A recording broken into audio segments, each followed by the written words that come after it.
নিশীথ প্রামাণিককে go back slogan Dinhata আদালত চত্বরে।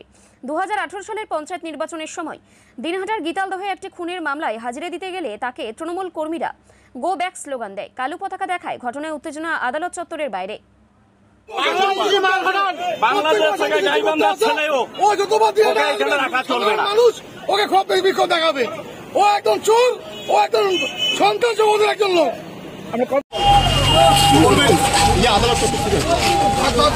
এখানে দেখলাম লোকজন বিক্ষোভ দেখালো। বিজেপি যেভাবে বাঙালিদের ওপর অত্যাচার করছে, বিজেপি নেতারা যেখানেই যাবে লোকজন এইভাবে বিক্ষোভ দেখাবে।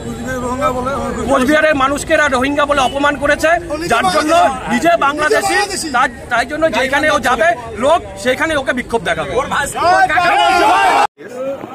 এবং এখানে যে ধারা দেওয়া হয়েছে বা অবজেকশন করা হয়েছে যে পলিটিক্যাল কনস্পিরেসি, মানে কোনো যে ঘটনাটা ঘটেছে তার পেছনে কারা চক্রান্ত করে।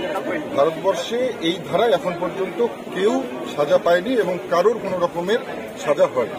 সো এই কেসটা একটা ফেক কেস সম্পূর্ণ, এবং আগামীতে আপনারা বুঝতে পারবেন যে যখন রায় হবে নিশ্চয়ই বুঝতে পারবেন যে কতটা।